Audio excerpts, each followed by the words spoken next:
morning to our friends in Mauritius. Good morning to our friends in Vienna. Welcome, and thank you for joining us. Hello from Vienna.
We're not starting with the minister.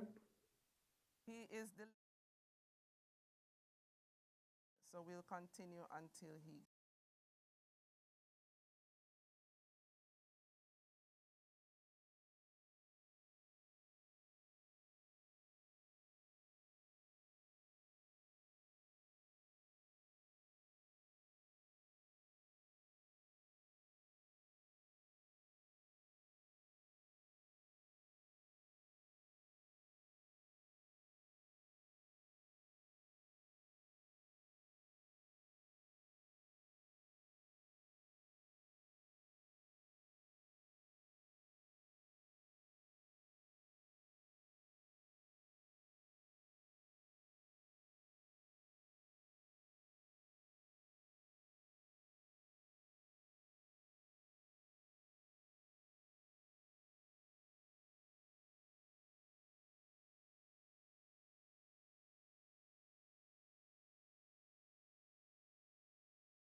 Good morning and welcome.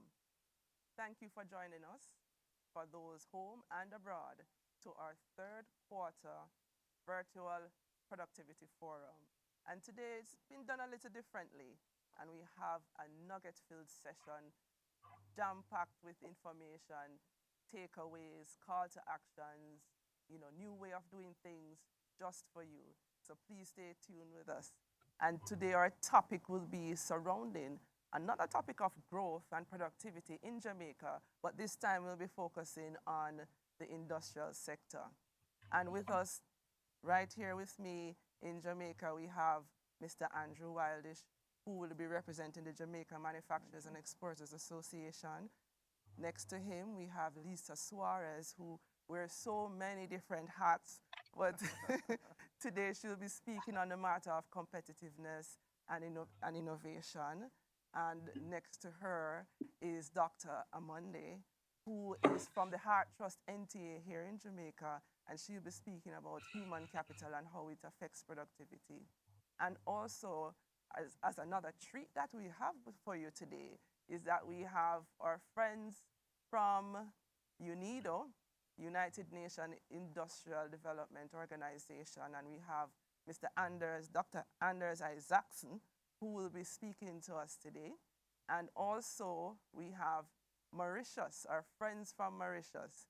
And if you are in the area of productivity, you will know that we go to Mauritius for a lot of case studies.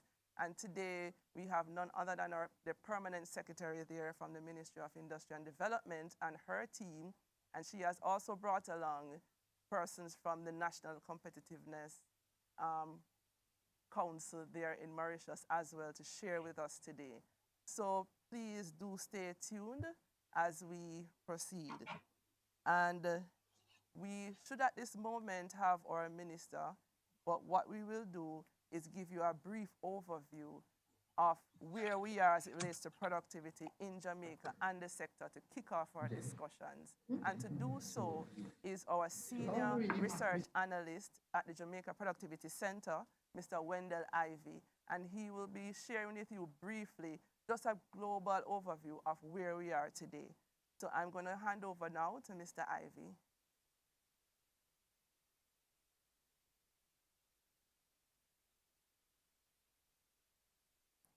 Good morning, Wendell. Are you with us?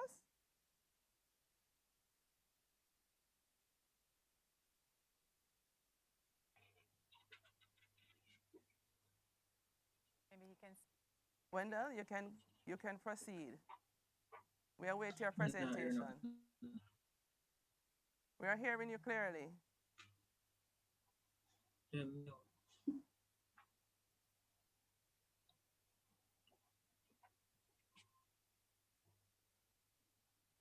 Wendell, you can go ahead. We're hearing you. Okay, hold on.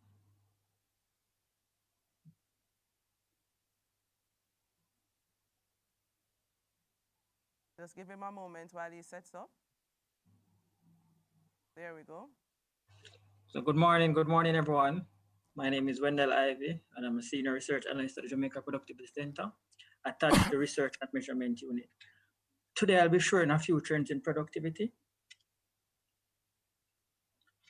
So productivity growth has slowed down markedly since the global financial crisis and has stayed below that level. But productivity growth is important because it is one of the main sources of poverty reduction.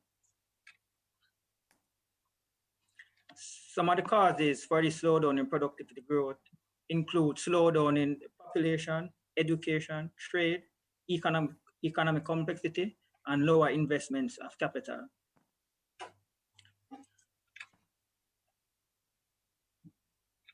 So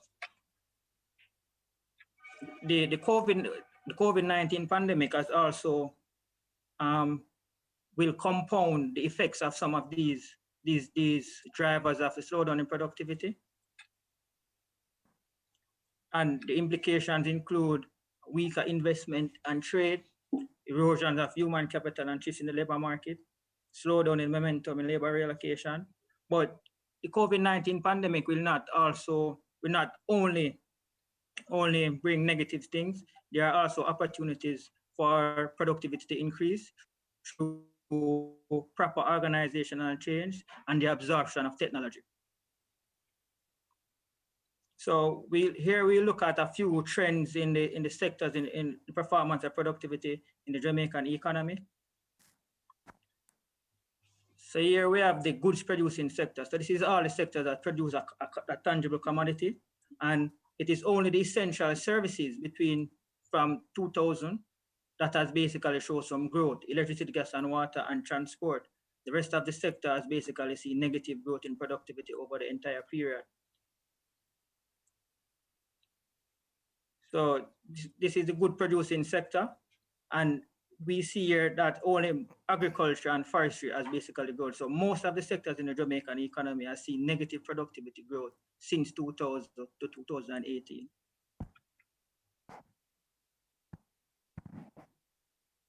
So since most of the sectors, and we are having a focus on manufacturing, we decided to look at how Jamaica performs in terms of manufacturing value added from 1993 to 2018. And we also included Mauritius.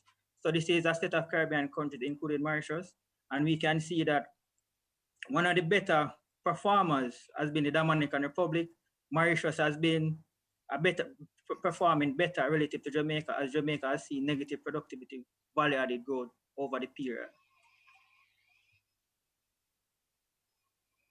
So some of the drivers of productivity in firms, and we know that manufacturing has a lot of firms in them. So some of the drivers include the input quality, the management, so management styles that facilitates productivity growth, and the absorption of technological process.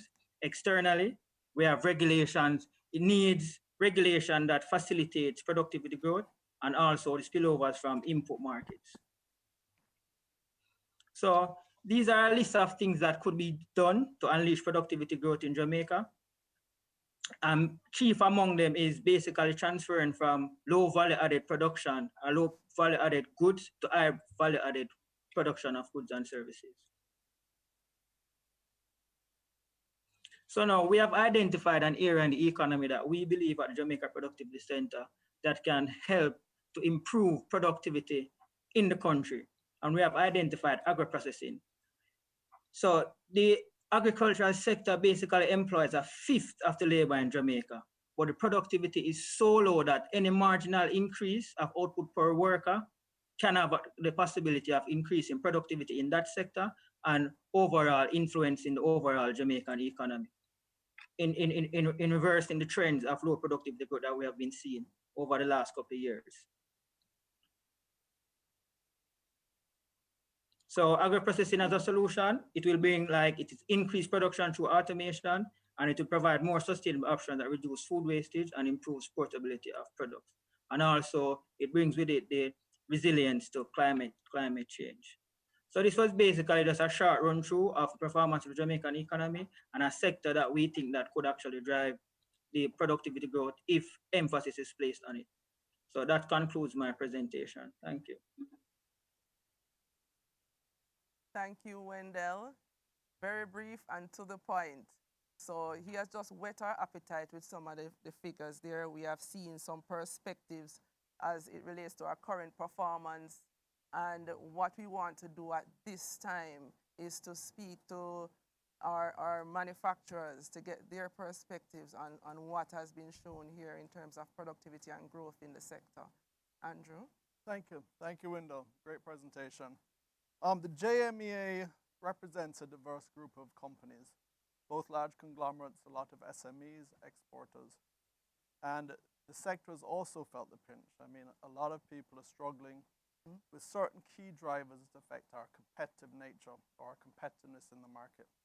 The success stories, some amazing success stories in food production, furniture production, regional sales, as well as local supply. But there are also a lot of challenges that the JMEA members face on a daily basis. In effectively manufacturing and distributing products to both regionally and in Jamaica. Right. And the competitive nature, competitive advantage of being in Jamaica, where there's quite a lot of crime and violence that impacts trade. SMEs have a hard time finding finance working capital and projects. Barriers to trade internationally, cost of trade internationally.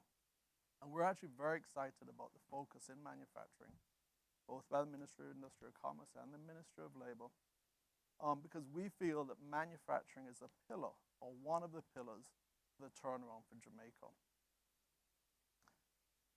When we have a competitive advantage in Jamaica, we'll start seeing large conglomerates bringing manufacturing opportunities back to Jamaica. Jamaica right now is primarily manufacturing products and brands known to Jamaican, either owned by Jamaicans or owned internationally. But in the consolidation of manufacturing that we saw when we saw the manufacturing moving to Dominican Republic, Right. a lot of our conglomerates that are consolidating manufacturing are not consolidating manufacturing in Jamaica. And it's a real sign that we need to do something as a country. The public sector, the private sector must work together to make Jamaica an attractive destination Yes. for global business to come. And we have to get into the hows of moving from the what to the how might we be able to attract and retain businesses in Jamaica, and quite also possibly, as mentioned, grow those who are small, the SMEs, that they too can become conglomerates. Well, all the conglomerates started out as SMEs Yes, yes. 30, 40, 50 years ago. And the SMEs are the future of Jamaican manufacturing. And we do have to foster. We do have to foster the SMEs in terms of working capital financing opportunities, labor, access to trade, access to international markets, deal with the crime problem, work on energy, work on water, work on the cost of producing in Jamaica, make production a focus point, similar to the focus point of tourism and the tourism ministry. Jamaica needs to focus on manufacturing with a very clear set of goals where it can get to. Thank you for that, Andrew. And how would you say the sector is coping with what's happening now? And are there any plans, that will help the sector that are in place right now? COVID, I think when COVID first came, there was a sense of panic in the market. There was a sense of panic in manufacturing. Nobody knew what it would look like. We were all saying the world is going to stop spinning.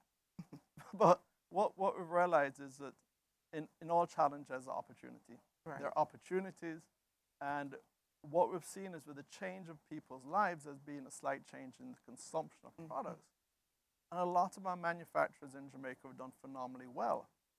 During the COVID pandemic, with people being at home and purchasing consumer goods, other manufacturers have really struggled. I mean, a lot of the SMEs have struggled and continue to struggle due to tourism and the reduction of tourism and their manufacturing for the tourism sector. Right. Single-serve beverage products have suffered terribly, but large-sized beverage products have taken it up. So what we've seen in the manufacturing sector is that the conglomerates and specific manufacturers that are doing consumer goods have done very well during COVID. But another group have really, really struggled, and I think we do need to make sure that we support and foster growth in that group. Definitely. Thank you. Thank you, Andrew. And at this time, we'll now turn over to Lisa, who will give her perspectives. Lisa is the chairperson for a particular group that looks at productivity on the National Competitiveness Council, and we have the opportunity of working together on that team. And we have come up with some interesting work, Lisa. You mind sharing some of those perspectives? Thanks, Tamar.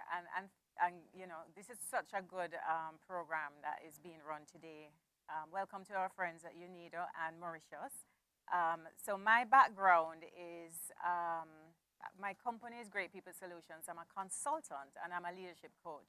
So I really look on changing mindsets as well as getting things done. And just as a way of background, starting my business in 2013 was one that I was starting online anyway, a virtual office, work from home was a norm with consultants, etc.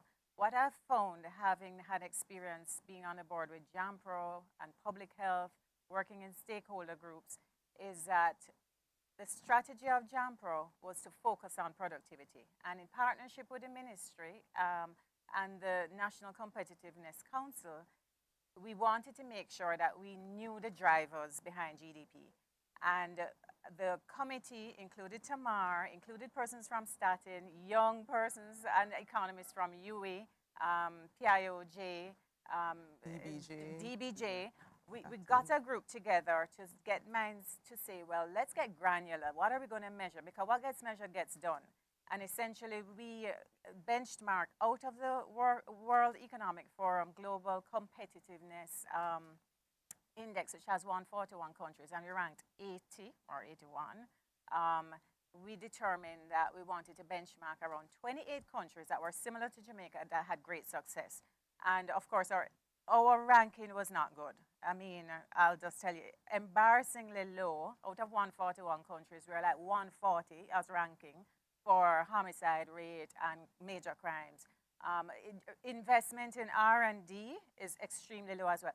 So we knew there were things we had to have a breakthrough. So the team came together, and out of these, all the hundreds of indices, looking also on shipping and logistics, which were not good. Export costs from Jamaica are way too high, and I'm going to just support Andrew and the JMA on this thing. We cannot afford to have such high export and shipping costs from Jamaica. It is making us uncompetitive. And we also looked on like labor productivity indices, capital productivity, and total factor productivity. So when you had specialists like Tamar and our colleagues at PIOJ and UWI, we were able to really pull together all the relevant information. We came up with 3 tiers of productivity indices, which we also attach owners to it. So the ministries, public sector, and private sector groups, because in COVID, by the way, there's only one team. It's public and private sector. So the standards of productivity we're going to attach to the private sector have to apply to the public sector as well. Absolutely. So therefore, we came up with about 30 top-ranking KPIs, and the whole intention is to take these KPIs, engage the government, engage manufacturing and other groups to own these KPIs to be able to have a breakthrough in the next, at least in the next 6 months to a year. What gets measured gets done, and I think I'm really proud of the work that was done, and JAMPRO is going to take it forward. I'll just only add, in addition to the goods-producing sectors, our tourism sector is really critical. A lot of linkages of livelihoods go to tourism. So a school will close down when we have COVID because tourism workers can't send their children to school. Incomes get lost, you lose consumers. If you don't have consumers, you can't have business. And our foreign direct investment and local direct investment have to remain strong for Jamaica to grow. So really and truly, to answer your question, is that it's a number of things. The world that we're living in is what you call a VUCA plus world. It's volatile, it's uncertain, it's complex, it's ambiguous, but it also has turbidity. And, you know, at the end of the day, it creates a lot of anxiety. So we have to kind of get smart, pull it together, and make sure that we deliver on all of these KPIs for productivity. Thank you, Lisa. And you touched on a very important point, the matter of measurement. And that is something that we have to develop right across, whether public or private, one team, in that we can't be afraid of the numbers because we can't improve if we're not measuring. And that's one of the focus of the Jamaica Productivity Center in the short to medium term, is to improve and to disseminate on a regular basis metrics related to productivity. So we know where we are, we know where the gaps are and what we need to do. So there are so many factors at play, but we need to know the drivers, and we have identified some, and we need to just focus on them and hammer at it, be bullish about it, using Lisa's words, and to ensure that we have that growth that we know we can achieve here in Jamaica. And so at this point, we're going to move on straight into another presentation. Straight into another presentation. This time it will be from our guest speaker at the United Nations Industrial Development Organization, Anders Isaacson. Now, Anders is a senior policy and research analyst, and he has been working at UNIDO for the past 20 years. He's no stranger to the Jamaica Productivity Center. In fact, he came here about 10 years ago, Anders. That was the first time, yeah? Yes, 10 years ago, and shared with us We worked on some projects to get some projects going together in innovation. Still working to get that out. But I think we owe Anders some strong Streamed live. coffee. Because what time is it now by you? No, it's not so bad. It's just like 5 o'clock too. So it's all right. It's just, I mean, it's much worse in Mauritius. Okay. Well, I know you won't refuse the coffee, but Anders No. has done some interesting analysis on Jamaica, comparing it to Mauritius. So please stay tuned to this presentation. Anders, over to you. Thank you very much, Tamar. And thank you very much for inviting me to this exciting meeting. It's really great to be back in Jamaica, although it's a bit harder now to enjoy the curry goat, the climate and so on. But at least you people are there, and that's a big treat. Hello to Mauritius as well. As you can see from my background, I am, well, in Austria we are home-based these days with COVID. So I don't have those nice posters with productivity and innovation that you have in Mauritius. So I'm glad to see that you have that. So basically what I'm going to do here is try to set the scene a little. Now, Wendell gave an excellent presentation, and there might be a few overlaps, not too many, I hope, because I'm focusing more on direct comparison between Mauritius and Jamaica. But there are some things that there will be some resemblances. And unfortunately, I don't think my story will be any happier from a Jamaican point of view. So let me try to share the screen to begin with.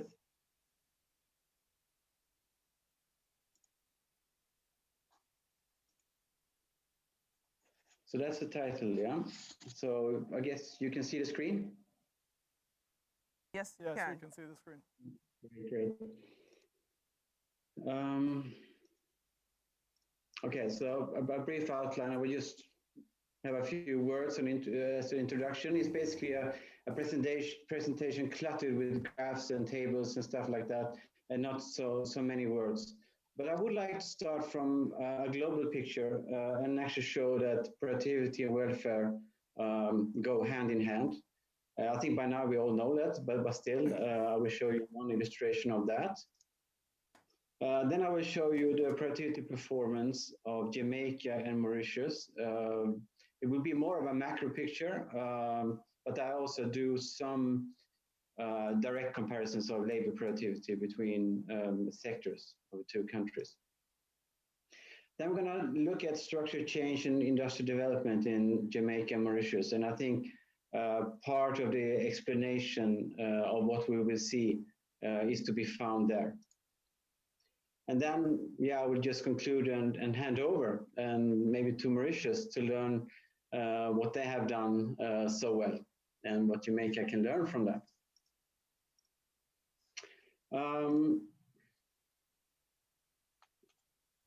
Okay, so I cannot see my screen because I see myself covering the text here.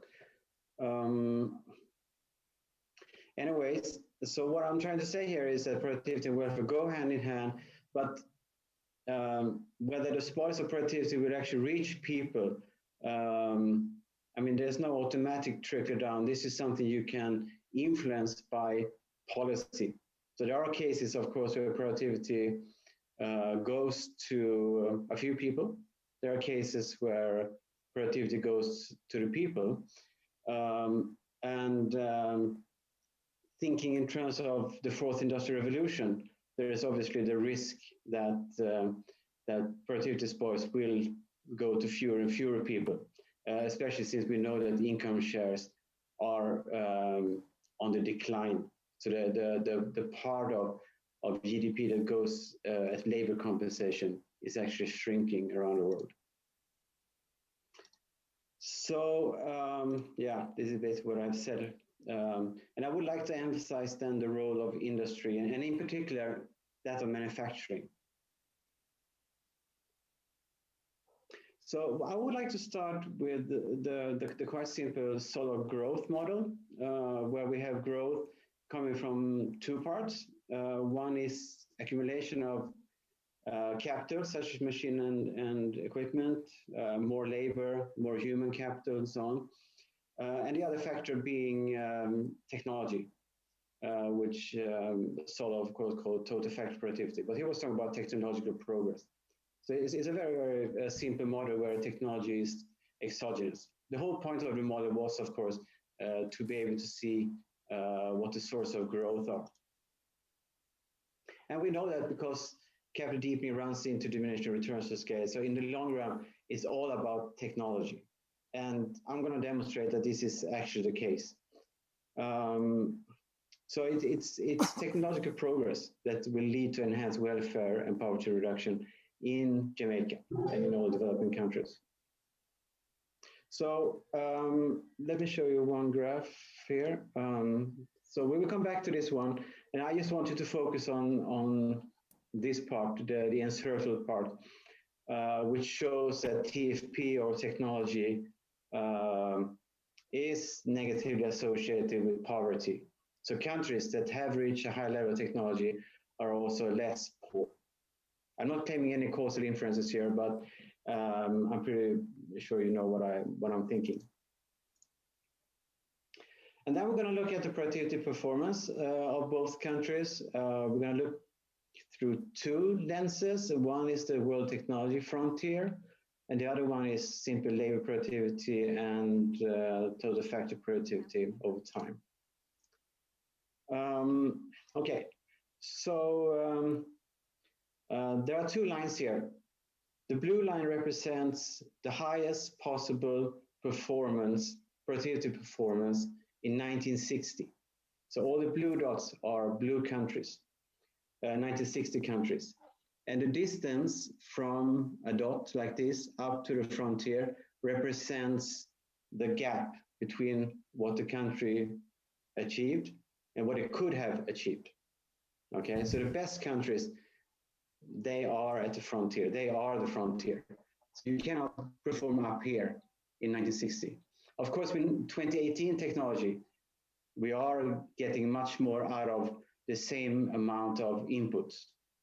Okay, so the framework I'm using here is GDP, which is Y, and over labor, and the S stands for human capital. So I've adjusted all the inputs here for human capital. So that's not missing. There is, of course, a good thing happening here that you see there's a lot of technological progress going on in the world, but it's mainly happening amongst the richer countries. The distressing part is down here, close to the origin, where you find most developing countries. And you can see that there has been some technological regress, actually, for these countries. So what they could achieve in 1960 is no longer achievable in 2018, or at least the countries are not managing this. So we're going to look at Mauritius and Jamaica, and you will unfortunately find them down here. And here we can see the first set of results. You can see that Mauritius started down here in 1960 and moved up like this in 2018. So they increased both the resources, they increased the performance. And this is the way you would like to move, in this direction, northeast. Jamaica, unfortunately, started out in a better position, but unfortunately has moved southwest. We don't like that. So your performance has actually gone down. We can also compare two countries in terms of labor productivity. This is now relative to the performance of the United States. So if the line is going up, like in the case of Mauritius, you're actually catching up with the United States. So your labor productivity is growing faster than that of the United States. And of course, if it's going down, you're losing. So Jamaica actually went from 0.3 down to 0.15 over this, what is it, 6 years. We can see that some of this can actually be explained by the amount of capital labor going into production. But you can also see that the lines are very, very close to that of technology. So again, you see the same trend. In terms of technology, Jamaica is losing ground to the United States. Mauritius is catching up. And here's a snapshot picture of 2018 in terms of labor productivity and in terms of total factory productivity. And here we have 145 countries. Yeah, I mean, you can read for yourself. So Mauritius is 24% of what the United States is accomplishing at place 60 something. In Jamaica is close, well, it's 97, yeah?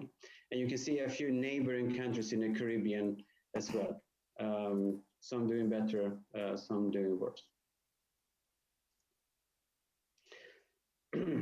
So what I would like to talk about now is the role of industry in this, and I think it has a lot to do with the difference or the divergence we are seeing between the two countries. And I think the good benchmark model here is that of your son, Sir Arthur Lewis, of the University of West Indies. So what we are interested in terms of structural change is, of course, a move from low to medium to high-tech sectors or tasks, because actually production is quite fragmented these days. So it's not necessarily we're looking at the production of cars anymore, but we're looking at the production of windshields, of tires, of wheels, of chassis, and so on. So maybe that's a better description. But what we are interested in is moving into production that's more technologically sophisticated, because that's where you find most value added. So, I mean, what Lewis basically started from was an agriculture economy. Well, basically, you work with your hands, more or less. And he then explained why resources would move to manufacturing. And the reason, of course, higher salaries in manufacturing. And the reason for that is higher relative productivity compared to agriculture, which again goes back to the role of technology and TFP. And I would claim that this pretty much explains the Mauritius Jamaica story. We can come back again to this, the first illustration I had, where you can see that the share, countries that have higher share of MVA, manufacturing value added, in GDP, also have lower poverty. If you have more value added, manufacturing value added per capita, you also tend to have a less income inequality, and you also tend to be less poor. So I think this is a pretty convincing argument for why you would like to focus on manufacturing. So we can look at the output shares. This is a little bit what you did also, Wendell. And you actually did it with more in more detail than I'm able to do. I don't have access to such data. But we can see that in terms of output shares, so that is how much manufacturing you have in GDP, Jamaica has been pretty low in terms of, surprisingly low in terms of agriculture, I must say, but also in terms of manufacturing. And services have always been very, very high in Jamaica, or I shouldn't say always, but we're looking at the time period starting in 1970. I guess this is dominated now by tourism in particular. Whereas in Mauritius, you have the more traditional development story where agriculture share is falling quite rapidly while manufacturing is increasing.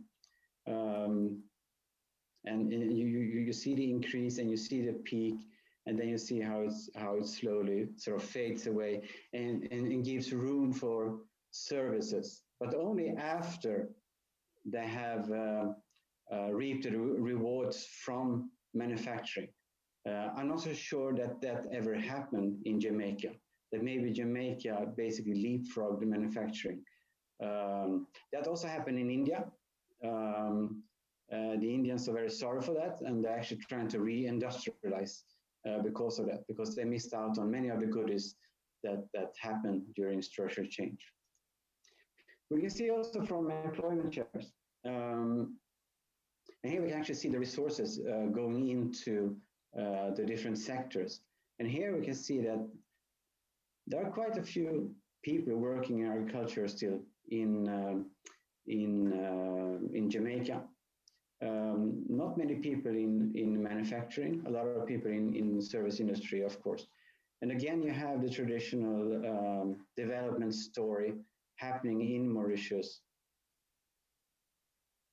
with the lines pointing in the direction that you would like to see. So you see a fast decrease in labor going into agriculture.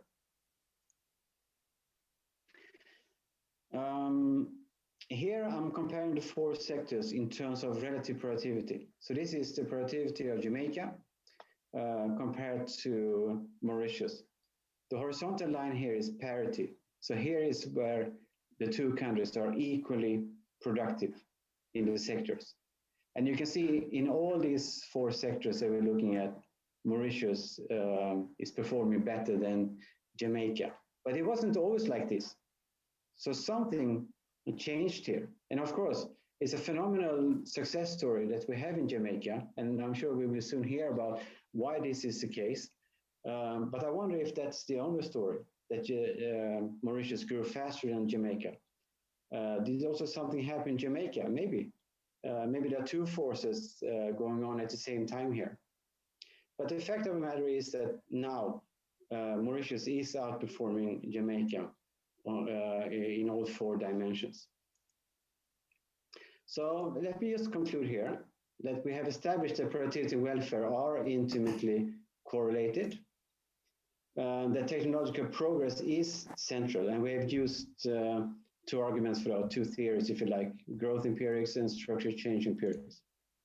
And I have argued that industrial development plays a big role in this, and thus industrial policy plays a big role. And we have seen that, and Wendell will probably sign off on that, that Jamaica and Mauritius have very different growth and industrialization experiences, and that this might have something to do with the productivity and the welfare development of the 2 countries. So, yeah, the question is, how did industrial policy then play a role for explaining this? So thank you very much for listening. Hey, Isaac, so you needed that. Thank Tamara? Yes. I'm done. Are you hearing me? Now I can hear you, yes. Thank you so much. Shall I stop screen sharing? Oh, yes, you may. Thank you so much, Anders, for that.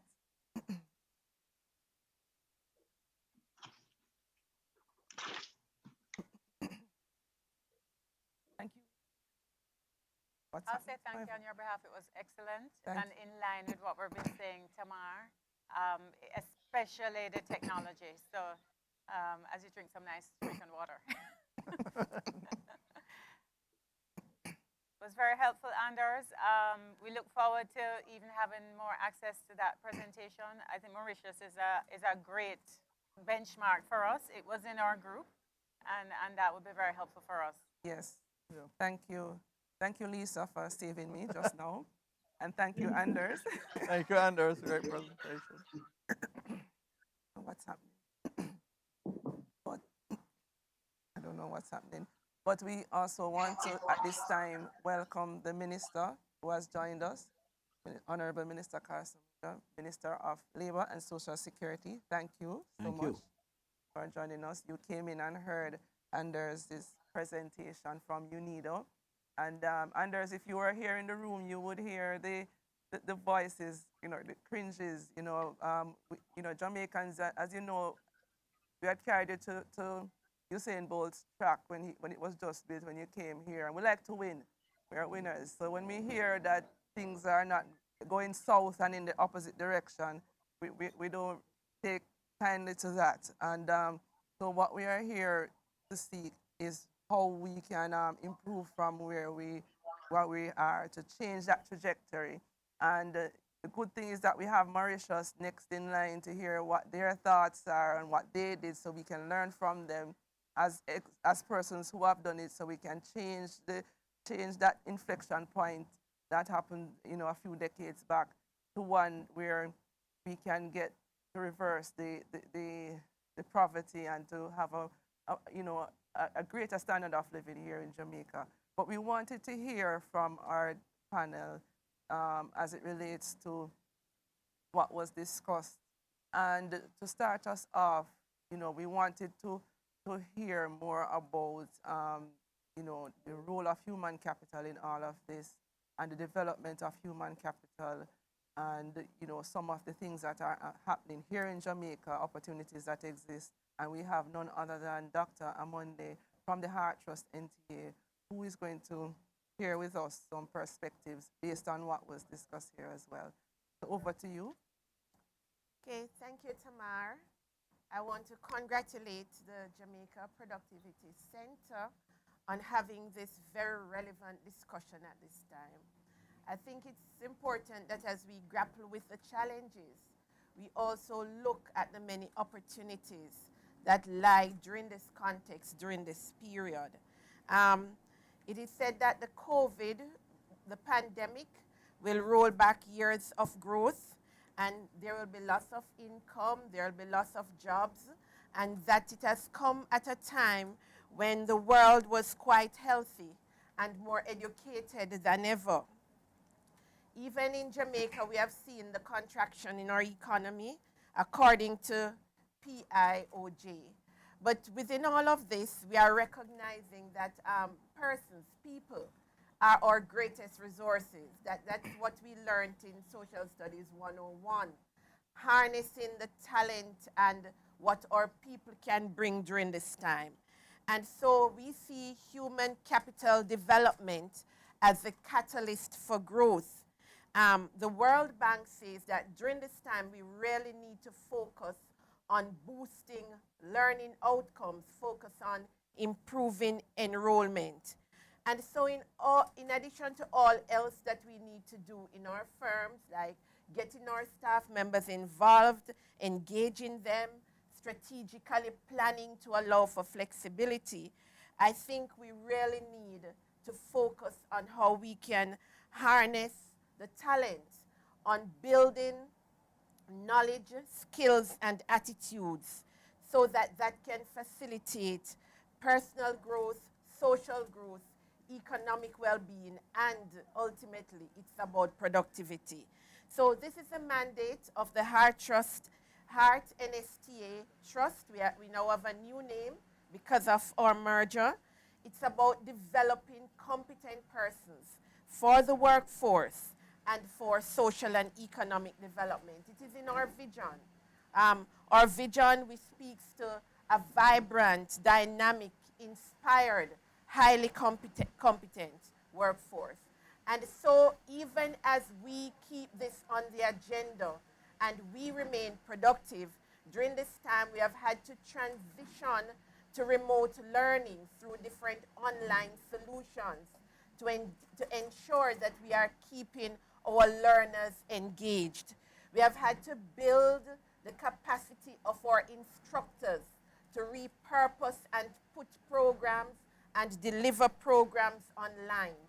We have been working with our trainees to provide psychosocial support to ensure that during this time they too can develop resilience and grit and determination. And we have been looking at the infrastructure and the equipment to support the remote learning.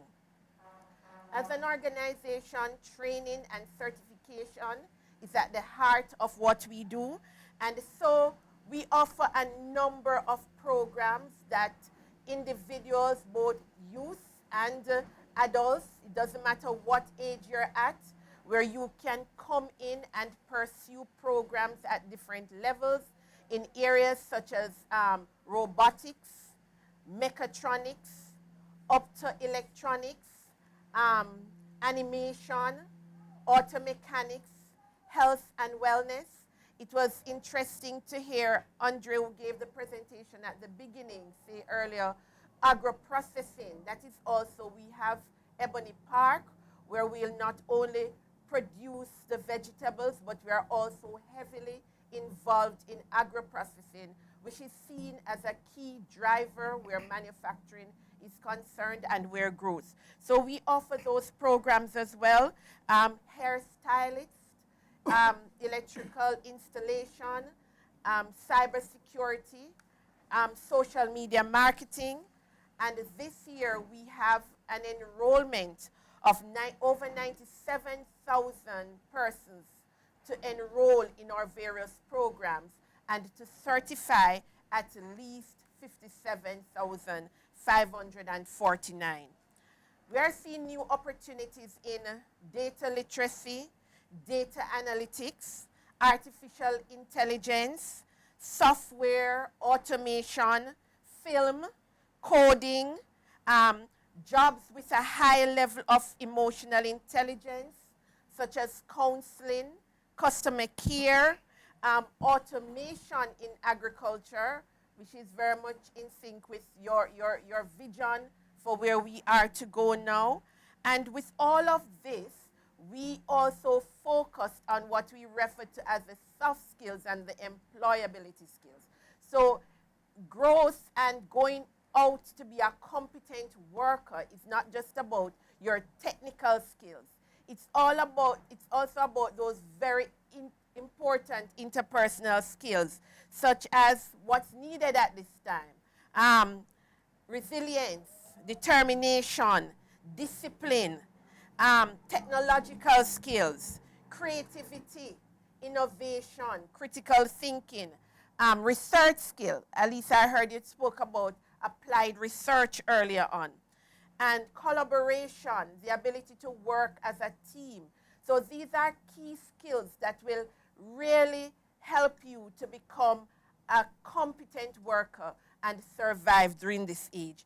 And all the programs that we offer are aligned to our Vision 2030 sector. We also provide grants to mobilize our small and medium enterprises.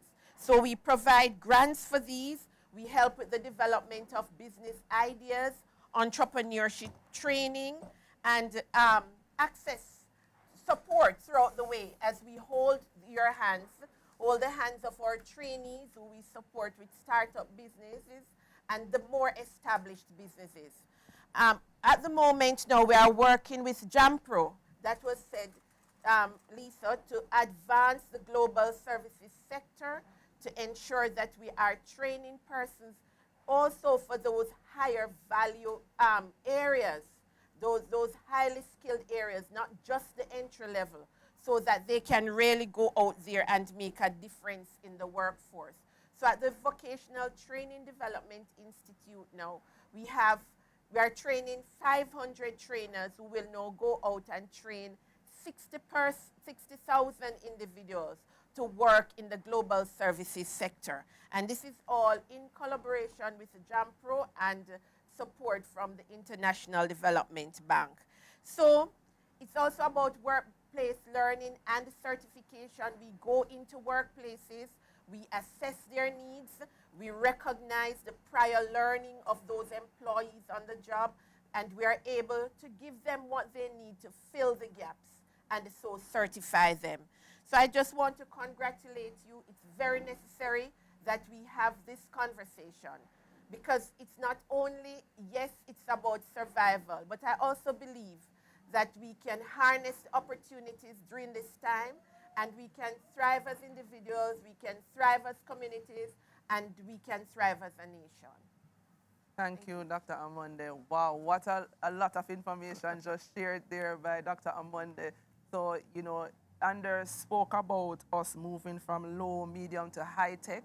And there you have it. There are a lot of high-tech opportunities there at Heart Trust NTA that, you know, persons can and businesses can take advantage of. So, you know, it will be necessary at this time to even possibly pivot in where we are to another field perhaps, or other areas, and there are opportunities there where we can get those skill sets that are needed or sharpen any skill sets that we need to sharpen. And if there I know in the manufacturing sector, Andrew, sometimes there may be gaps in terms of, what is needed to raise the bar. What we've found is the Jamaican university system and Heart Trust has done a very good job of providing skilled labor into the workforce. Yes. As you move forward in technology, you need to move forward in the skill sets that your employees have. You need to move from manual labor to engineers. Yes, higher level. And even though at times there are shortages of highly skilled people in Jamaica, I think the Jamaican education system and the Heart Trust has done a phenomenal job of bringing people to industry that have capabilities that are required in the industrial. Wonderful. It's good to hear that. You just continue to get this kind of feedback from more employers like you, key partners in the process. And we need more good people, though. I mean, for Jamaica to grow and for the manufacturing sector to grow and the service sector to grow, I think we need more good people. You always need more great people in a country. Certainly. Thank you. Thank you very much. And is there anything based on what Anders has said in terms of manufacturing that's resonated with you in terms of, either manufacturing value added, need for more value added? I know that's something that you are very passionate about as well. Yeah, I mean, Anders had a lot of very good information about the manufacturing, the need for policy, public-private sector partnership, and very clear government policies associated with manufacturing, how we're going to grow manufacturing. We need the people, we need skilled people to get us there. We need people who have dreams, that can dream big and really target on making these incremental changes to the private-public sector relationship that result in us being more competitive. Once we have a goal, as you said, and we start measuring, have a target, it's a lot easier to get there than us wandering that target. That is true. Thank you so much. So we're seeing the creativity, ladies and gentlemen, the innovation that is necessary, that was just spoken about, that critical thinking factor. All of that will come together to increase the innovations and to get the increased value added that we want, right? So at this time, we are going to now get the minister's remarks. Minister Samula?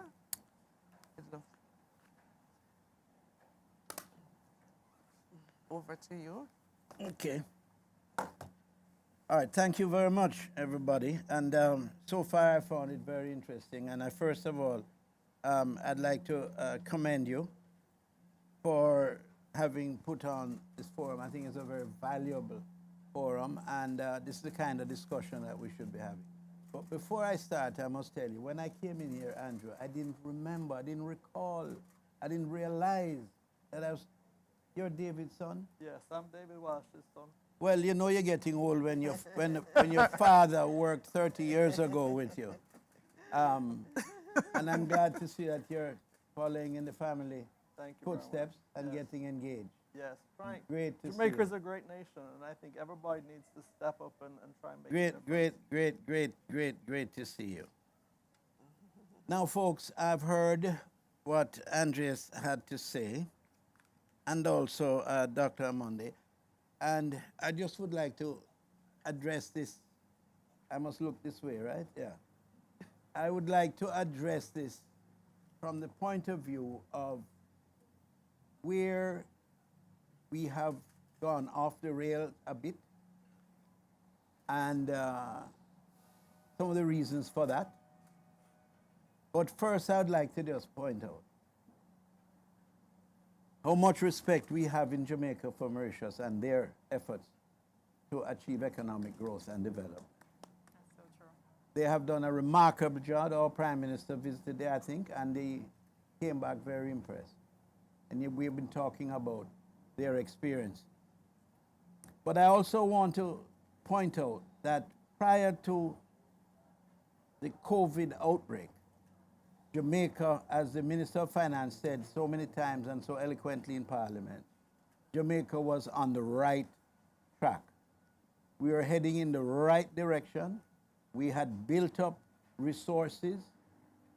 We thought that would have withstood any shocks, and we had no idea that the shock would be as great as this COVID has proven to be.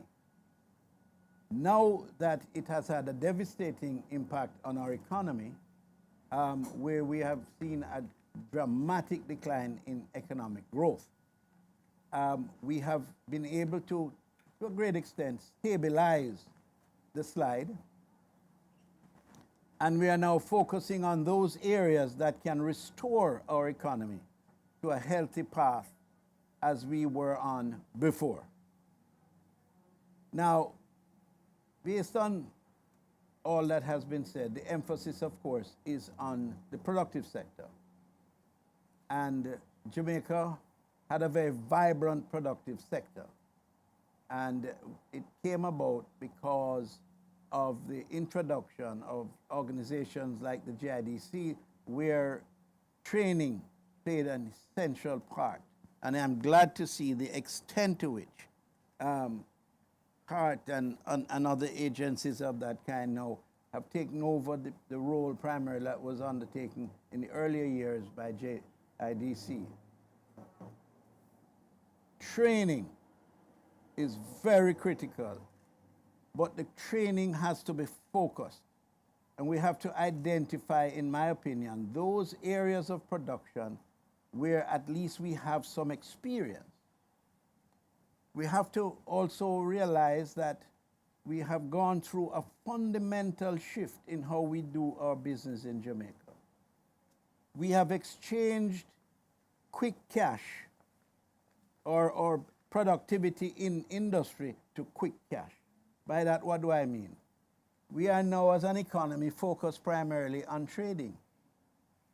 And, fortunately, the expansion of our services sector, through tourism, BPO sector, and so on.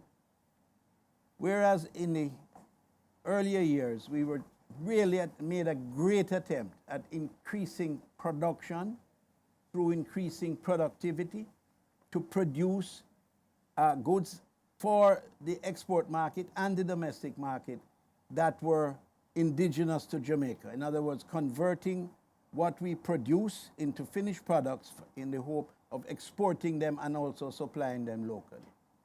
We saw that in the garment industry, we saw it in the furniture industry, we saw it in other industries.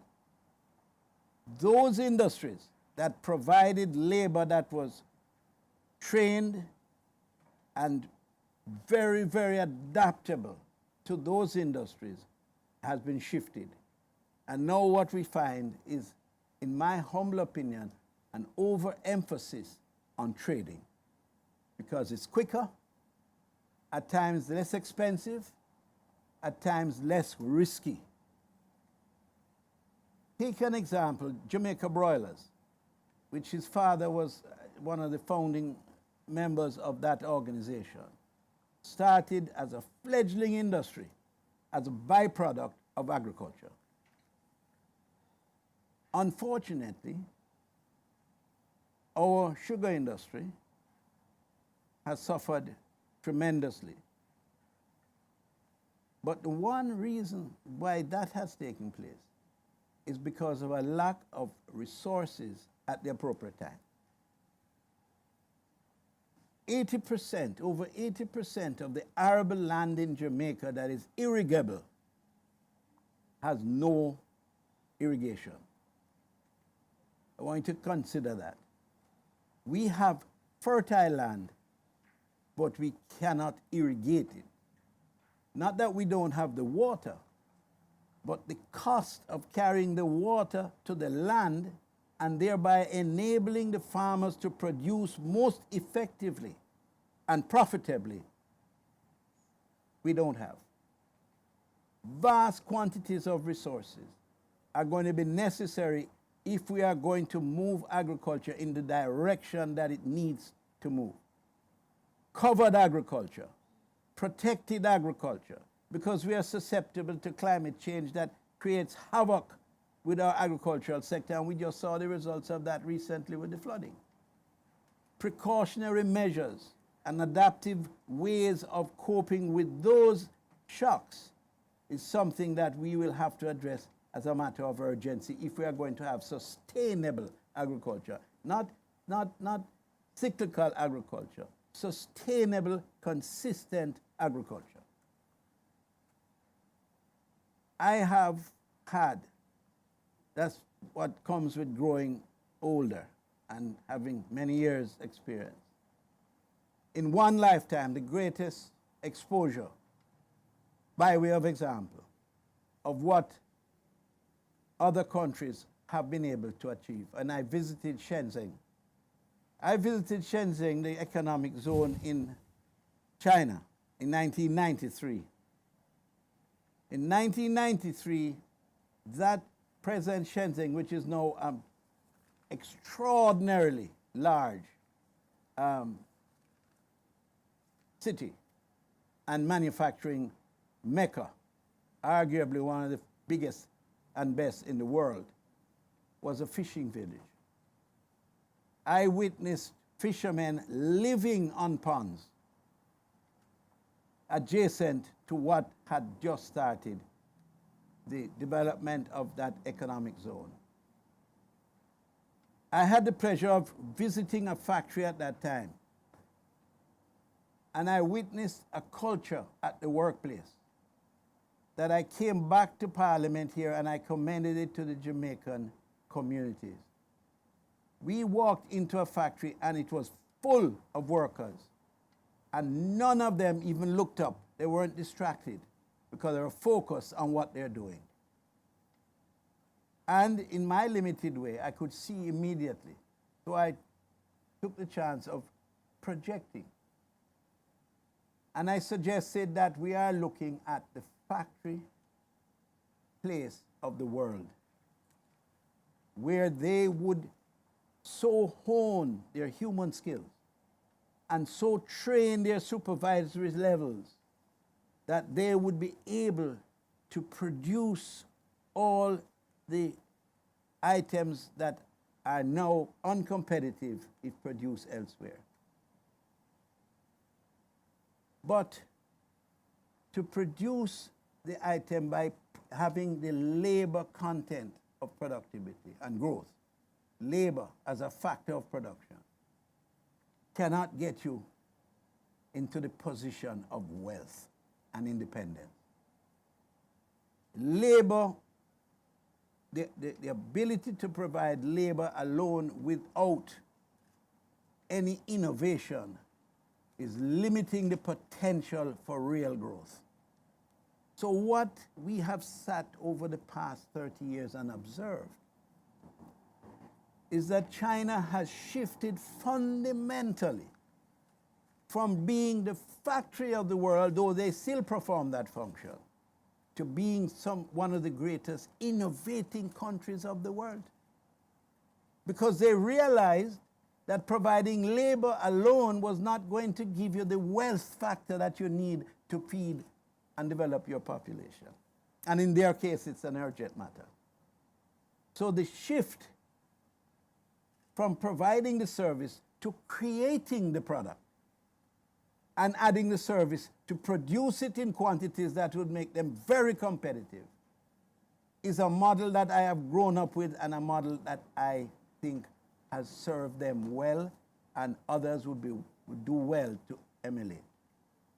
Produce items that come from indigenous raw materials, do it efficiently, do it productively through training and the application of appropriate technology so that you can be competitive in what you do. The suggestion that because we are a small country, we can take a lead from Mauritius.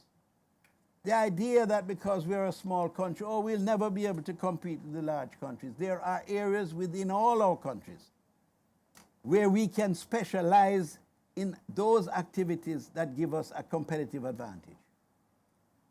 In one instance, and what has been of great assistance to the development of the economy of Jamaica, is in the tourism sector, where we hardly have anyone in the world that can compete with us in terms of what God gave us.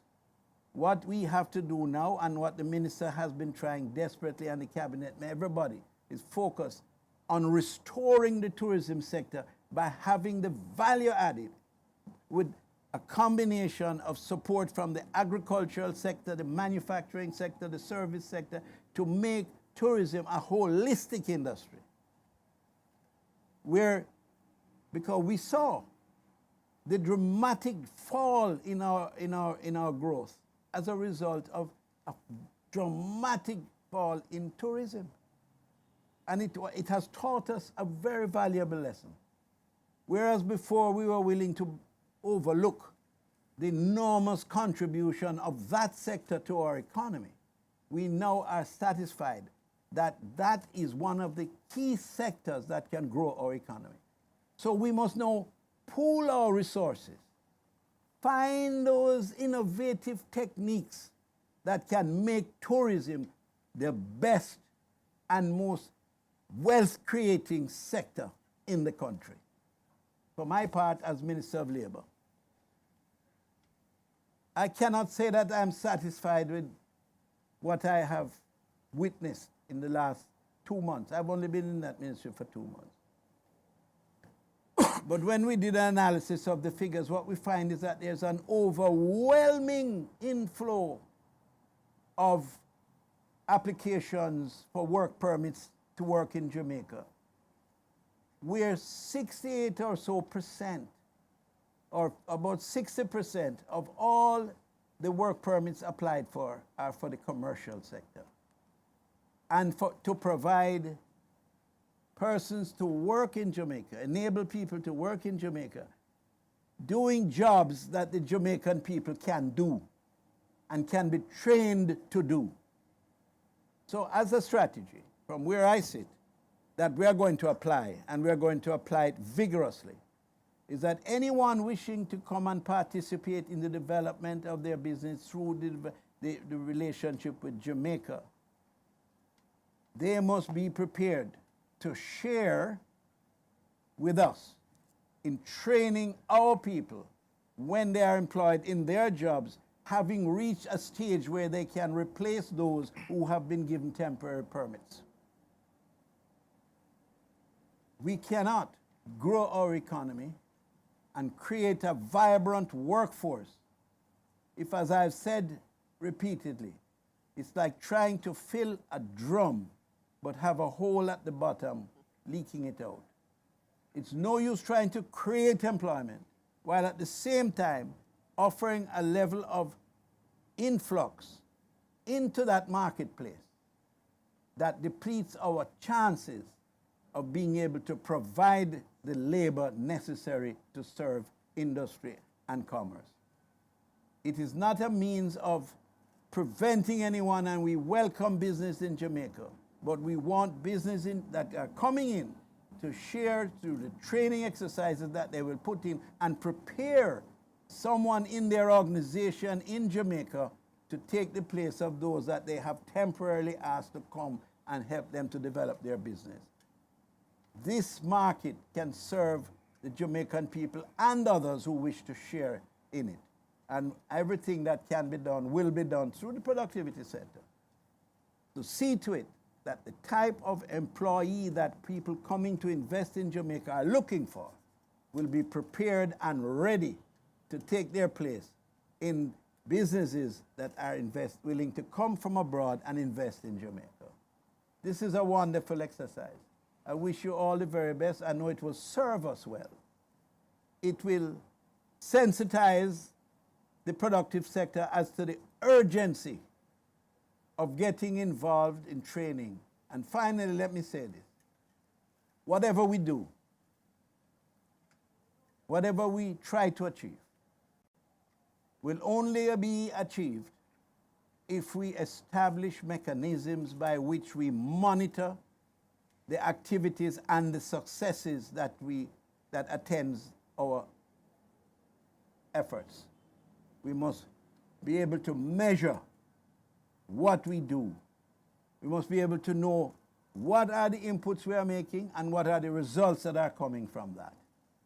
And we have to use data to guide us as to those areas where we can enjoy the best advantage that will assist us to really involve the whole workforce at a different level, moving the workforce up the scale, up the value scale.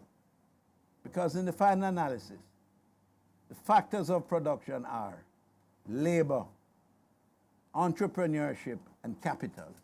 Those are the three primary factors of production. Working together, we can make it work. Thank you very much. Thank you, Minister. Wow, Well said. there you have it, ladies and gentlemen. I think we can wrap up right now. You said it all.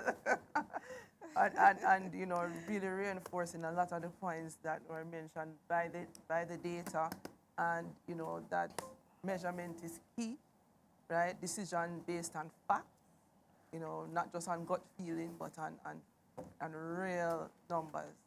And you know, you mentioned the cultural aspects, Minister, the psychosocial aspects that we cannot ignore as a people, as a country, that we need to change our mindsets as it relates to productivity, to growth, and to remove that cap and to just go where we need to go.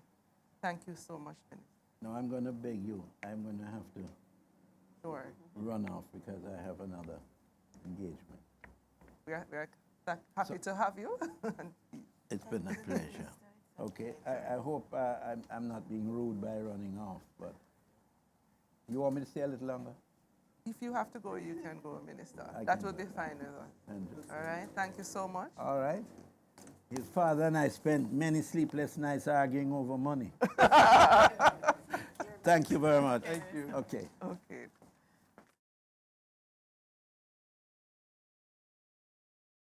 Presentations, and right now we'll hear from our friends in Mauritius, and with us we have Mrs.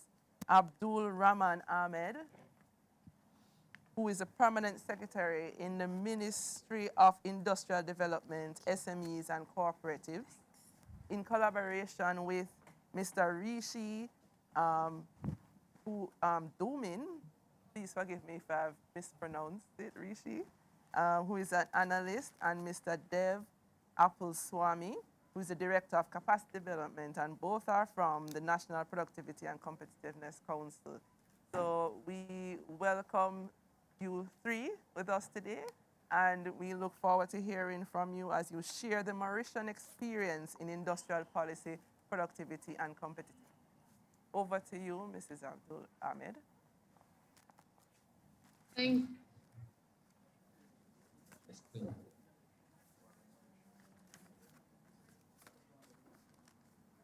Go ahead. We can hear Yes, her. we can hear you. We can hear you. Go ahead. Yes, Proceed. please go ahead. Thank you very much, Tamar, and greetings to all participants from Jamaica, and as well to Anders.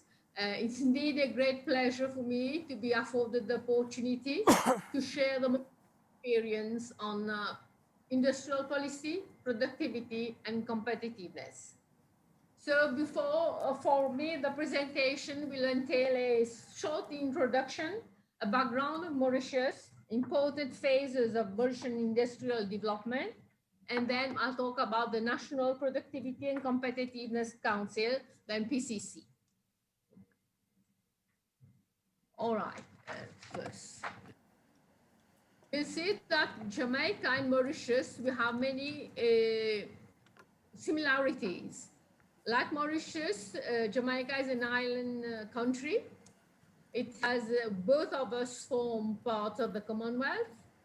The population of Jamaica is about 2.9 million, as opposed to us, which is 1.3 million. And then we are both an upper middle income country dependent heavily on tourism. And then Jamaica has the added advantage of being near the American continent, which is indeed a big market, a large market. All right, from Mauritius, it's a volcanic island of an area of 1,865 square kilometers with 330 kilometers of coastline. We were a former British colony, which obtains its independence in 1968. we transformed from a low-income monocrop economy to a recently high-income diversified economy with growing manufacturing, agro-industry, financial, ICT, BPO, hospitality, and tourism sectors. Mauritius has a GDP per capita of 12,740 US dollars. The Mauritian manufacturing sector is one of the main pillars of the Mauritian economy and accounted for 1.6% of GDP. Manufacturing continues to remain a priority sector for development by the government. Regarding the important phases of Mauritian industrial development, the industrial policy trajectory was dictated by the various exigencies of the situation at that time. Since independence, successive governments have contributed to transforming the economic structure of Mauritius from a basically agro-monocrop economy to a diversified economy with manufacturing playing a strategic role. The evolution, as I mentioned, of the industrial policy since the independence involved various stages.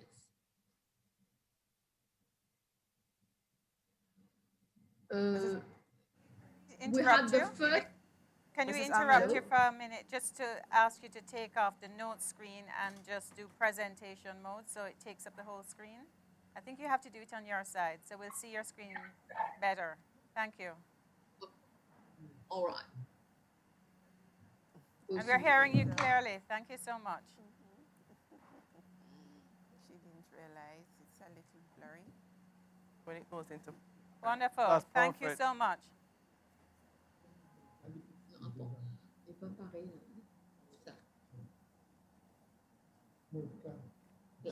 Yes. Okay, the post-independence era, which spans from 1968 to 1979, the foundation of the industrial development was laid with an import substitution strategy to address the critical issues of high rate of unemployment, balance of payment deficits, and shortage of foreign exchange. Given at that time the exiguity of the local market, the import substitution strategy met with limited success. In 1970, a new orientation was given to the industrialization process with the coming into force of the Export Processing Zone Act, which supported an export-oriented strategy along the lines of the Hong Kong and Singapore models. Then we have got during the 1980s, the country started to reap the efforts put up through the export strategy, and many foreign investors came to look upon Mauritius as a profitable base of operation. Mauritius was able to take advantage of its preferential trade agreement with the EU as well as the US. Then followed the consolidation and the diversification strategy. Government adopted the two-pronged policy of consolidation of the textile sector and diversification of the industrial base. More integration in the textile sector was encouraged with the promotion of weaving, knitting, and dyeing activities. And then the industrial policy was geared towards the development of small-scale industries Act of 1988. Then we went through the phase of revisiting the Mauritian model. As from 1990, the EPZ sector was confronted with new challenges, such as the shortage of skilled labor and competition from low-cost producers in the East Asia. This took a toll on the growth rate of the EPZ. New policies had to be formulated to deal with these challenges. We went to a restructuring of the manufacturing sector from 2006 to 2009. It was marked by a series of bold policies taken to reduce tariff to encourage manufacturing activities. Then there was also major changes in labor legislation to favor creation of enterprises and employment. The new paradigm from 2009 to 2014, the main policy challenges were to accentuate consolidation, modernization, expansion, and diversification of the industry base. To achieve this, we went through accelerated pace of competitive and sustainable industrial growth. From 2015 to 2020, we came up with a new vision for the manufacturing sector. In 2015, government launched the Vision 2030, which defined new strategies for the manufacturing sector. It focuses on the second economic miracle and aims at propelling Mauritius into the league of high-income economies. We emphasizes on the promotion of high-end, precision-driven, and technology-enabled manufacturing to increase the share of the manufacturing sector to 25%.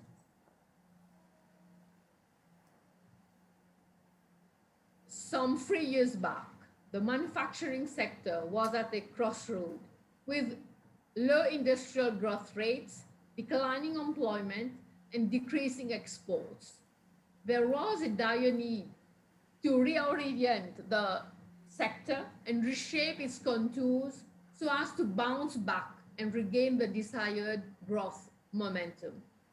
My ministry therefore sought the financial and technical assistance of UNCTAD to formulate a new industrial policy and strategic plan 2020-2025.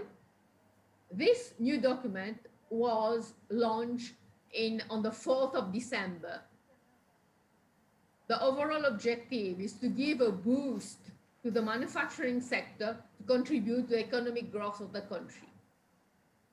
Indeed, the IPSP has crafted a new vision for a globally competitive and sustainable industrial sector that contributes to higher economic growth for Mauritius, with continuous innovation, technology upgrading, productivity gains, and high-skill employment. The report, I must say, has recommendations which lays the foundation requirements of the manufacturing base.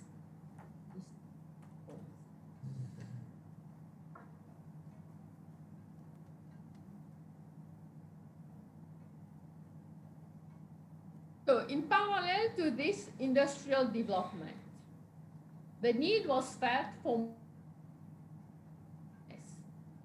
the National Productivity and Competitiveness Council was therefore set up and became operational in May 2000. The objective was to stimulate and generate productivity and quality consciousness and drive the productivity and quality movement in all sectors of the economy, with a view to raising national output and achieving sustained growth and international competitiveness. The Council, as the decision-making body of the NPCC, comprised a cross-section of respective interests, namely government, employers, trade unions, industry associations, professionals, and academia. According to the NPCC Act, the organization has some 16 functions, which have been regrouped under 6 broad components: the promotion sensitization, research and analysis, documentation, operations, advisory, and networking. So under the promotion and sensitization, we have come up with, we provide the forum for constant dialogue and consensus building on all matters pertaining to productivity, quality, and competitiveness. We also promote and develop greater quality, productivity and quality awareness among the public. We inculcate new values and attitudes on productivity, quality, and competitiveness. Then there come the research and analysis component, where constraints are identified to improve productivity, quality, and competitiveness, and naturally to provide the remedial measures. And there is the data, promoting, undertaking research, particularly with training in all aspects of quality, productivity, and competitiveness. The way to go about this, we have productivity committees where people, appropriate persons are co-opted, and for example, the productivity committees are called upon to carry out tasks such as studies, prepare opinion statements, and so on. Then there is the documentation, which is a very important part of it, where we have, it serves as a focal point on all matters and act as a resource center on productivity, quality, and competitiveness.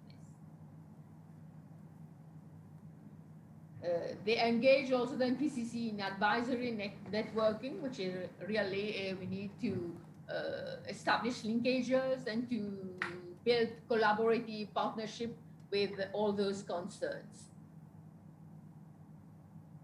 Yes. The national NPCC has a national mandate. Stakeholders and partners include, as is mentioned, departments, private sector, non-profit organizations, developmental partners, organizations, and national as well as international, dealing with the productivity and competitiveness issues. We are at NPCC, we say that productivity is equal to smart work. It's not hard work. It's a better living for the nation, which is equal to productivity plus social justice. On this note, I'd like to thank you for your attention. Thank you. Thank you, Mrs. Ahmed. Thank you very and much. team. That was beautifully summarized. We thank you for sharing, and congratulations on launching your national industrial policy on Friday. Congratulations. Yes. That is amazing work, and one of the things that we have seen from your experience that you have shared is how you have been able to pivot often and to make some very bold moves as it relates to growing that particular sector. And at this time, I just want to open up to the panel, to give some remarks based on what has been discussed for the day so far, any of the presentations, what Mrs. Ahmed has just mentioned. Let me start with you, Andrew. Very, very good presentation, Mrs. Ahmed. Very thought-provoking. As representing the JMEA in the manufacturing sector in Jamaica, we actually see the manufacturing sector as a pillar of growth in Jamaica. And we look forward to the work being done with the Ministry of Labor and the Ministry of Industry and Commerce in partnering with them to really facilitate strong growth in the manufacturing sector. Have an economic policy that favors manufacturing, focus on those things that limit our ability to grow, focus on those things that allow SMEs the opportunity to become large conglomerates and really grow in the Jamaican economy. JMEA believes that manufacturing is one of the primary pillars of development of Jamaica. It's a primary foothold for labor development. It's a primary foothold for growing the population, growing Jamaica out of poverty. So I thank you for the presentation and thank you for your insight. And the JMEA is excited about the future. There are lots of challenges. Yeah. And there are a lot of challenges that I'm sure that you saw in Mauritius and you have in Mauritius. And we have very similar challenges in Jamaica. We have challenges of cheap imports from the East. We have challenges with labor. We have challenges with funding, finance, technology. And working together, I think we can overcome these challenges and find ways to tick the box as we eliminate or improve on specific items. Yes. We have to get granular and specific. And, look at the pain points, release those, and so that we can grow. So thank you for that. And Lisa. Thank you, Tamar, and Mrs. Ahmed and team, thank you so much. What is very encouraging is that we're on the right track. We did a lot of this work for the Productivity Council, the National Competitiveness, JAMPRO. I think the minister ended on the right note to say the measurement. Yeah. We definitely have to have measurement. I believe that a lot of what we've heard from Heart has the right programs. So when we think about measurement, we have to think about scale. So if I look on even some of the things that we have in our productivity measuring indices, which are similar to what even Mauritius said, because we have to catch up. Yeah. But not only do we have to catch up, we have to leapfrog. We are behind. We have to just catch up Mauritius and keep on par. And when we think about devices that are needed in terms of telecoms for adults, e-participation, all government services need to be online. We have to have, apart from things we mentioned, which are obviously non-negotiables, crime and R&D, electricity supply, we have to have highly reliable telecom services and affordable telecom services. These are the technology-based things that we can't afford to be afraid of anymore. They have to be part of it. So even when we think of agriculture, it's an export-driven strategy, and it's also a specialty agriculture using GPS. We have to include technology in it. Manufacturing, I think, we certainly had a good say in terms of what we have to do in manufacturing. But it comes back to, you can't have jobs unless you have investments. We need foreign direct investments and local direct investors.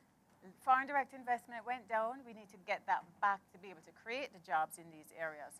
And tourism, which is our biggest FDI, has now been impacted. We need to just get it back because Jamaica is a different place. We have great infrastructure. What the minister said was right as well.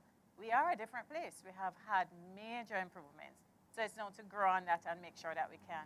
But smart work, I think the messages from Mauritius and from UNIDO were critical. Yes. Smart work, measure what you have. Don't be afraid. We have to have bold targets and we have to go for them. So I really appreciate it and I want to thank you all as well. Thank you to Lisa. And Dr. Monday, you mentioned, you heard Mrs. Ahmed just now, values, skills, and attitudes, echoing the same sentiments that you shared with us. Any other thoughts? Precisely. I thank you, Mrs. Ahmed, and your team. I think what that presentation has done, it has made us realize the many possibilities, the many frontiers that we need to conquer. And a small country with a population of 1.3, if they can make those leaps and harness their persons to get things done and to move it forward, we can do it. We can do it. So it's 1.3 million. We are 2.9, about. Yes, so we can do it. So we really need, I heard what struck me, Mrs. Ahmed talks about policies and the strategic plan, taking time to think through a roadmap for how we can get there, and then coalescing all the partners, the various partners, all the themes behind that, all the various players, the various stakeholders coming on board. And then, as you spoke, Andrew, we need to see what that vision is for JMA at the Heart NSTA Trust so that we can align our training to that vision. The minister spoke about relevant jobs. Our training has to be relevant, and we realize our training has to be focused, and it has to be a way to get the agenda moving, to get behind the agenda. So I see possibilities for us to collaborate, to really come together, to do the applied research, to really come up with the innovative ways, the thinking outside of the box that can really take us to that level. So I think this conversation is going on. It has really started getting everybody aware about productivity and what we can do. And we really now need to have action. you know, because I think we talk a lot, you know. But Execution. I really think we need, Make where those we steps. often lack is the action and being willing to work through the barriers and the obstacles to get it done. So we will have the necessary conversations to ensure that our training is aligned, it's focused, and it can really get our people up to that level to perform at national and international standards. Thank you so much, Dr. Monday. Love the actions that you are putting in place. We like to see that, and we will definitely support any initiative in that regard where that is concerned, because that can only mean great things for us and our economy. And at this time, I wanted to ask any of our presenters if they wanted to, for a minute, to share their thoughts. Anders, I know you had a lot of questions about, you know, what was happening here in Jamaica. When you saw the figures, you said, Tamar, you were like, these numbers, when you ran them. Any further thoughts here in the discussion, Anders, that you have for us? Great presentation from Mauritius. Very, very interesting. I think there were several takeaways. I agree with the previous speaker that if Mauritius can do it with similar conditions, why not Jamaica? So of course, Jamaica can do it. One of the takeaways for me was the emphasis on strategies and plans that they have followed, I think, quite strictly. But these plans have, of course, changed over time, and they went from import substitution to export-led strategy. Obviously, following the discussion on industrial policy in the donor community, etc. But also, I mean, showing flexibility and the need to adjust to conditions. Mr. Ahmed mentioned increasing competition from Asia, which actually forced them to reduce tariffs. For me, that's agile industrial policy. We know that import substitution is not the most popular industrial policy out there among donors. And we also know that fundamentals actually matter. At the same time, everyone is protecting their industries. I mean, I think there is something to the infant industry argument, although it's fraught with lots of political economy considerations. There are bigger countries in the West that actually protect their own industries as well, like the steel industry and so on. So it was very interesting also how they tagged on to the East Asian miracle, Hong Kong and Singapore. And we of course remember that Korea, for example, in the 50s was poorer than Ghana. They only had rice production, they had no diversity, anything like that. And we know where they are now. So it is possible to actually start from almost nothing to create a lot of wealth. So this can also happen in Jamaica. And of course, you don't start from that poor situation. So one thing, well, I actually have a question back to Mauritius on one thing, because I was talking a lot about modernization, technology-driven manufacturing is the goal. And it would be very interesting to hear maybe 2-3 concrete industrial policies that they have put in place to make this happen, because I think that would be very useful for Jamaica to learn about.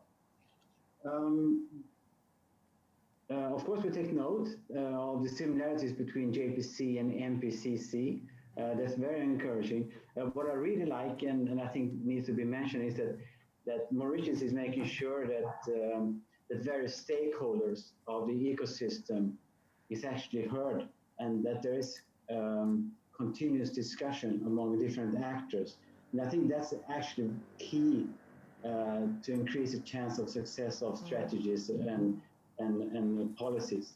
And I think, I mean, she was also emphasizing the importance of strengthening the links between actors, which is done through various activities such as documentation, such as meetings and producing papers and things like that. So I think that was very encouraging and something that Jamaica should definitely listen to. So yeah, thank you very much.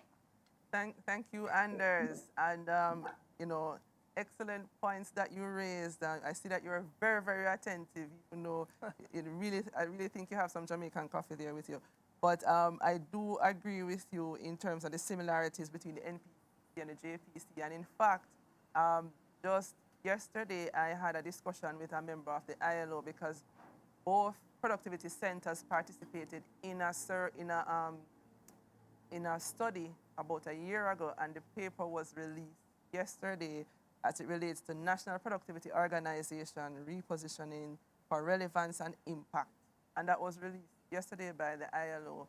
So I think Mauritius should have a copy of it. I do have a copy and I can share it. And one of the things that they said was that they were happy that we were able to have these exchanges, as it will be most useful and efficient in terms of growing and finding new ways of doing things. So they were very happy to hear the conversation started between the two countries. And we look forward to having more sessions with other productivity organizations across the region where we can learn from one another and see how we can help to impact growth in our various countries. And you are so right in terms of the strategies and the plans and the actions that Mauritius have put in place. And if Mrs. Ahmed could answer that question that Anders asked as it relates to some of the industrial policy measures that we could possibly learn from, that would be great. So, Mrs. Ahmed? Yeah. Thank you. Thank you. I think it's very great on your part to really Jamaica, to acknowledge where you are and where you want to reach. And you're willing, you're open to learn from the experiences from others. This is really great and a very right attitude. And I'll pass on to Dr. Duman, who will give you more details. Yeah, thank you. Yeah, I think the elements mentioned in the by different speakers, they show that Jamaica can make it because you have the potential and then you have the setup to lead from, as you say. To the questions from Mr. Anders, to show some areas where we have brought certain types of innovation. I'll just mention that formerly we were agricultural country based on only sugarcane. Then we shifted after the independence in 1970s on textile. We had 30 years of textile production, but even then we tried to improve on it. We tried to put on activities like spinning and dyeing. I think we have some of the biggest weaving and plants in the sub-Saharan Africa in Mauritius. 3 big companies, and now we are producing garments for all the branded products in Europe and some of them in USA also. The branded products. We had the hard task of competing with products from low-cost countries from Asia. I think you also will have the problem while producing. While manufacturing, you will have to have an eye on what is being produced from other countries. This is where competitiveness and then survival also remains. And we had to be competitive, and we always have a watch on our competitiveness. That's why we try to go for more value-added products in textile, more technology, big plants, weaving and finishing plants for textile. We have gone a bit also more in terms of design in textile. We propose the clients in Europe and US design our design services. We have for some 10, 15 years now, we have diversified the manufacturing. In fact, we have one company which is producing medical devices. We say the catheters. It's for intervention, surgical intervention. I think it will become the 4th world largest manufacturing catheter in Mauritius. Wow. The medical one manufacturer, and they're exporting to the US. India. That's our dream. Medical. Then we have other small activities in light engineering, which is quite associated with jewelry, but then with watch movements, with watch straps and all these. There are many other small activities in which we have diversified, and that's where we say I think you also have put, Jamaica has also laid much emphasis on skills. We also put much emphasis on our versatile labor force, because they can change sectors, they can adapt to other sectors. Now we are trying to inculcate a lot of this artificial intelligence and then Industry 4.0 aspect in our production, just to increase the output, the overall output of the sector. I think we have answered the question, or? Yes, yes, you have. I mean, if you were here, you would see the nods and the shaking of the heads and the oohs and the ahs. I mean, I think you have really hit the nail on the head, choosing particular areas of focus and upskilling, adding value, diversifying, and having the versatility of the labor force that can move from areas of need that, that arises. I think, yes, you have given us a lot of food for thought. So thank you so much. And wow, I think this session could have been an entire week and we still wouldn't have gotten everything. But so much information jam-packed.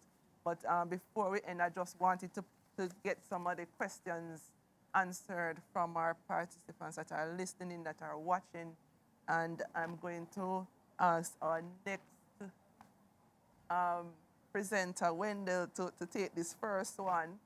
Wendell, are you hearing me?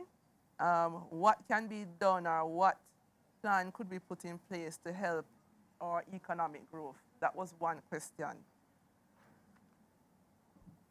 Oh, so based on the presentation, I've identified how we could use agro-processing to actually increase productivity, and that may translate into higher productivity growth and economic growth.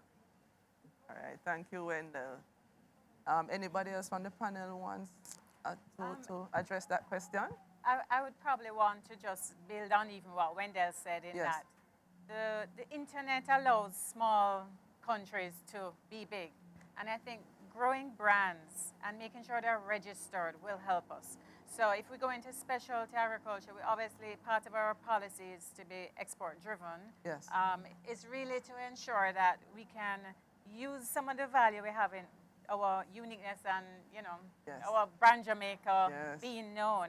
If we can be drinking Fiji water in Jamaica, why can't Fiji be drinking water? Because everybody kind of wants and is attracted to some of the brand as well. So finding that mix and building it on our capabilities and being able to have, I think I wanted to just say, that collaborative strategy. Yes. Each KPI we have come up in Yes. productivity has 2 or 3 stakeholders that have to co-create the strategy Exactly. to leapfrog and get there. Yes. So I really think, although it may seem daunting, there's a fantastic opportunity to kind of, to use some of the greatness that we have to get there. And branding is a big part of it. We should have global brands. We have some of the best in the world, and we can create new ones. Very well. Thank you, Lisa. And it goes straight to the conversation we were having this morning, Andrew, as it relates to our brand Jamaica. And, you want to speak a little bit about what I mean, what Lisa was saying, what you're saying is so true. With technology, a small business can sell a pound of coffee anywhere in the world. With policy and good route to market logistics, we can ship it anywhere in the world efficiently and cost effectively.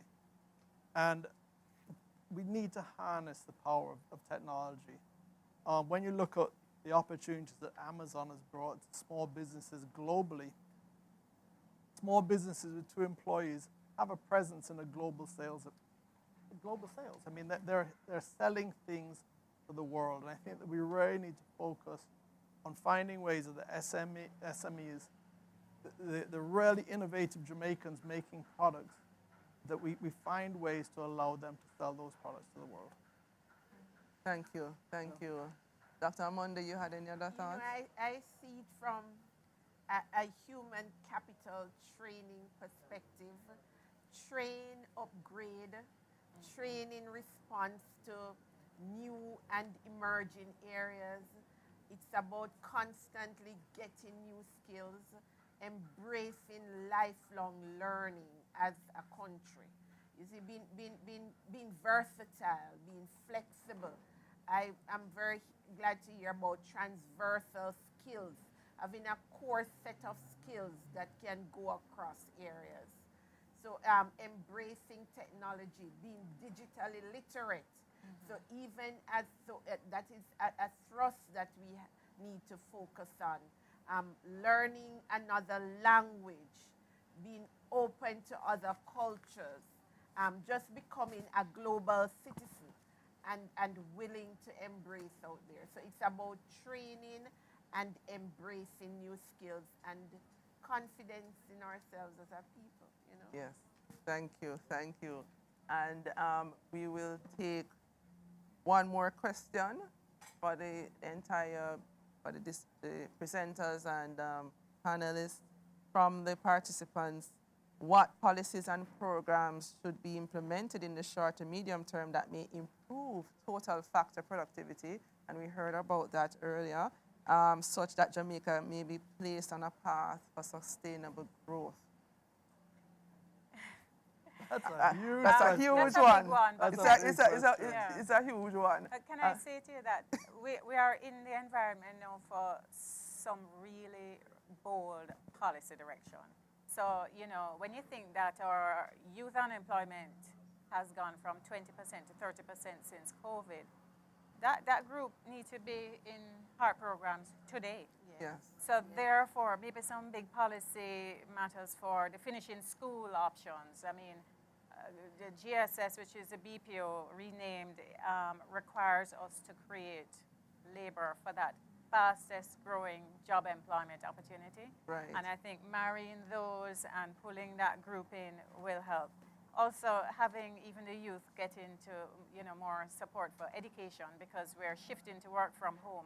So I think it's just about some bold policies. Yes, yes, and Out the box definitely, thinking. absolutely. And based on the discussions we have been having, you know, the focus on measurement and monitoring so that we can get really granular and specific and adopting practices that will help us to minimize our costs, reduce our wastage, and really be able to focus on growth. And you know, I just want to add, Tamar, I think what's also important is a career development policy. Where are we going as individuals? How are we, especially in our schools, to help our young people to become more focused in terms of where they want to go and the tools for getting them there.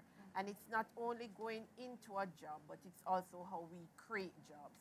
So I think we really need to embrace this career where we get them to begin to think about jobs and focus on jobs, and a lifelong learning policy where we are all required across organizations, public and private sector, to embrace lifelong learning. That Thank means you. from the cradle to the grave. Yeah. Absolutely. Thank you so much. Any other thoughts from our presenters as we wrap up? Anders, yes? Let's hear from you. Yeah, I mean, first, I'm not so sure I'm a great supporter of that question because I don't think TFP is a short to medium. You see it more as a long-term goal. And this is something that you gradually work up to. I mean, by enhancing your capacities and capabilities. And I think the emphasis on human capital is extremely laudable. And I fully agree with that focus. You know? What also comes to mind is innovation. And for example, to strengthen the systems of innovation, and there are several of them, of course. I mean, there are sectoral, there's a national one, international one, and so on. So to strengthen the actors within the system, the linkages between them, and also, I mean, the laws that sort of govern the system. We're talking about patent laws and IPRs and things like that. And make sure that the system innovation is actually fit for purpose.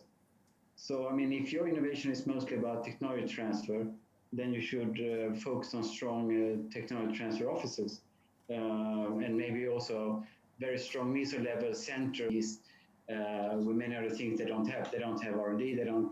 They need skills. They need help with different learnings, right? I also think, and here maybe I'm speaking to JMA, the larger thing, I think to strengthen a company's abilities to innovate is very important. And from a policy point of view, is of course to provide this seed funding.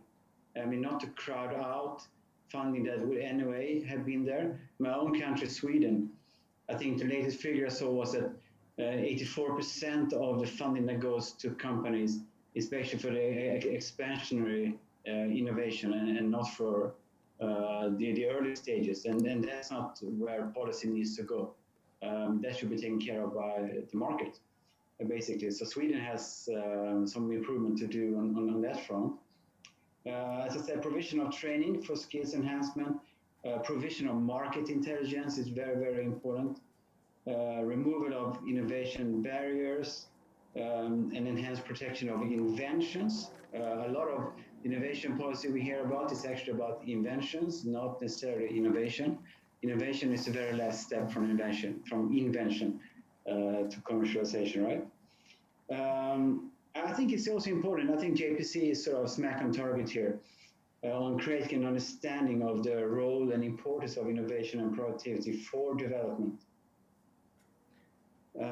So I think it's very important to talk to JMA as an association, but also to its members to understand, to hear from them, their perspective, what the problems are, and how policy can help.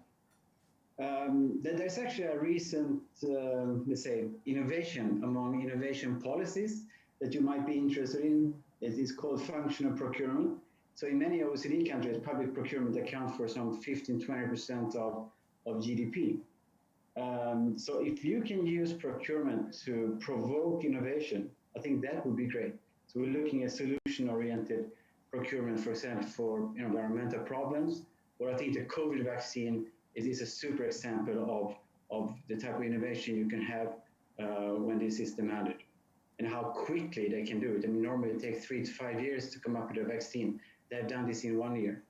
I hope it's for a good reason. So, yeah. So, and plus all the things we heard from Mauritius and following these areas. So, I mean, so there's so many things, but think about it as a long-term investment and continuous investment into your production factors and into technology and innovation. Thanks a lot. Thank you so much, Anders. I mean, wow, what a wealth of information shared this morning. We can't thank you enough. You know, Anders, you're in Vienna, Austria, to our friends, the permanent secretary from Mauritius and her colleagues from the NPC. We can't thank you enough, and I know it's night there and we are cutting into your sleep time. But we thank you so much, Wendell, for putting together our Jamaican statistics, and for our panelists that are here with us streaming live. Thank you for taking the time and for being here, for preparing and to share and to continue the conversation on how we can grow the economy. And to you, our participants, those who are either listening live or are listening to it on replay, we want to thank you too for your time and your energy, for being here with us and helping us to move this message further, because as you see, it requires a movement, and you notice how many times it was mentioned about collaboration and coming together. And definitely, if we are on the same path, on the same page as it relates to productivity growth in Jamaica, I think we can make those dents and to really innovate, to change, to recreate, in terms of where we want to go, and change those, the skill sets, the mindsets, the attitudes, everything along with that. So here we end our session for this forum, and it was indeed my pleasure to host you today, and the pleasure of the Jamaica Productivity Center. And on behalf of the Ministry of Labor, the Minister of Labor, the staff and members of the Jamaica Productivity Center, and all here, we want to thank you. Have a very productive rest of the day and the rest of the year, and please be safe as we chart a new path as we go forward as it relates to growth and productivity. Until next time, thank you.